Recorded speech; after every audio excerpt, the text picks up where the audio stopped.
Hello बच्चों, अस्सलाम वालेकुम। देखो, आज मैं आपको क्लास 12 का ही एक वेरी मोस्ट इंपॉर्टेंट क्वेश्चन और बताने जा रहा हूँ, क्योंकि बच्चों अब बोर्ड का एग्ज़ाम का पेपर है। ध्यान रखना, मैथ का ही पेपर है। शायद सेकंड क्वेश्चन पेपर जो है आपका मैथ का है।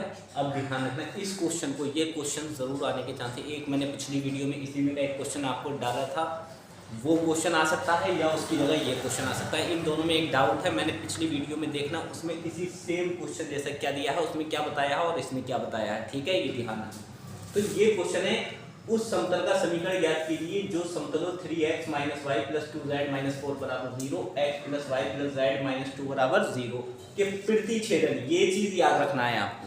क्या याद रखना है? प्रतिच्छेदन होगा तो आपको इस समीकरण को लिखना है और प्लस लैम्डा लगा के इस समीकरण को लिख देना है, याद रखना। मगर कभी कभी प्रतिच्छेदन नहीं होता, लंब दे रखा होता, उसके लिए आपको क्या करना है? उसके लिए आपको मेरी पिछली वीडियो जाके देखनी है, उसके बाद ये क्वेश्चन करना है। उस क्वेश्चन को जरूर ढूंढ लेना। इसी टाइप का ही होगा समतल के समीकरण वाला। ठीक है, देखो करते हैं इस क्वेश्चन को। पहले हमें दिया है, सॉल्यूशन करेंगे और ये सॉल्यूशन इसका बहुत आसान है। आप लिखेंगे 3x - y + 2z - 4, इतना लिख के ब्रैकेट में और प्लस यहाँ आप लैम्डा लगा दो। ठीक, अब इसको लिख देंगे। क्या लिखेंगे? x + y + z - 2 = 0 आ जाएगा। क्यों? तो इसके बराबर भी 0 है, इसके बराबर भी, तो इस पूरे टोटल के बराबर हम क्या रख देंगे? 0 रख देंगे। ठीक, अब देखो क्या करना है। हमें बिंदु ये दे रखा है, लिखेंगे बिंदु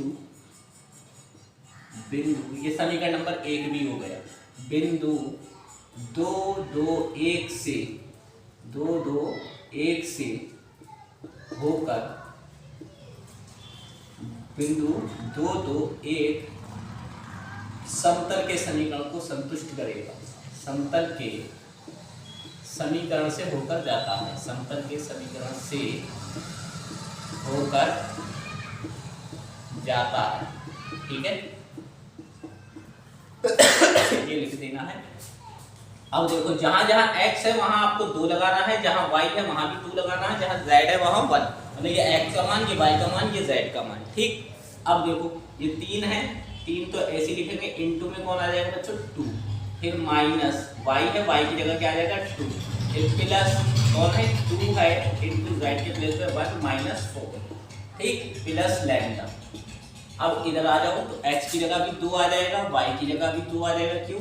x y z के मान दो, और ये प्लस क्या आ जाएगा? 1 और -2 बराबर आपका क्या दे रखा है?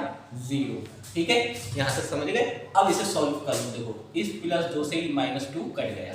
अब देखो ये 2 का आएगा है माइनस का, ये तो 6 है, 3 दूनी 6, और ये माइनस का 2, 2 एकम 2, ये प्लस का, इस 2 से ये -2 कट गया। तो ये कितना आया आपका? 6 - 4 प्लस 2 और 1 कितने हो गए? 3। तो ये आपको हो गया 3 लैम्डा बराबर 0। तो 6 में से 4 में कितने बचे बच्चों?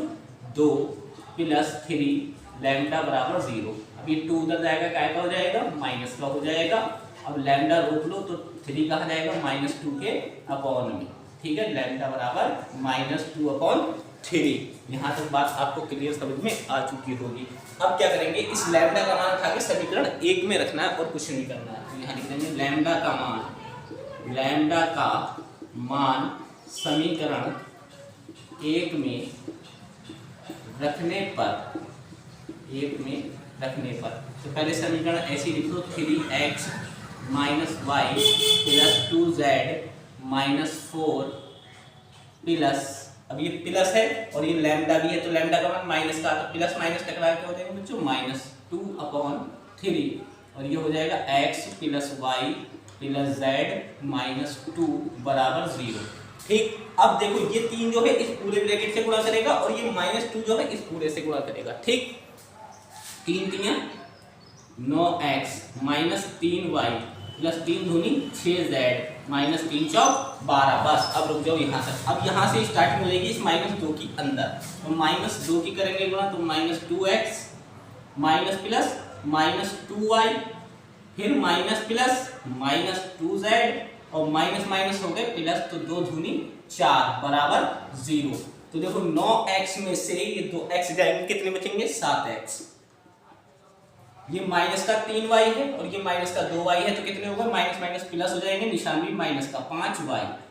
जब दोनों माइनस के होते हैं तो जुड़ जाता है, निशान माइनस का आता है।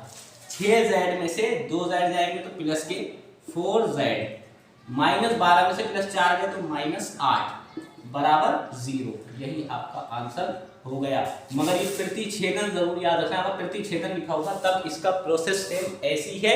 और कभी कभी किसी क्वेश्चन में लंब लिख के आ जाता है, तो मैंने पिछली वीडियो में डाल रखा है लंब वाला सवाल इसी टाइप का, वो आप मेरी वीडियो दोनों सवाल देखना, या तो ये आपको मिलेगा या वो क्वेश्चन आपको मिलेगा, और 5 मार्क्स का क्वेश्चन मिलेगा। बच्चों ध्यान रखना। मिलते हैं नेक्स्ट वीडियो में। प्लीज़ चैनल को सब्सक्राइब कीजिए, लाइक कीजिए, कमेंट कीजिए। अस्सलाम वालेकुम।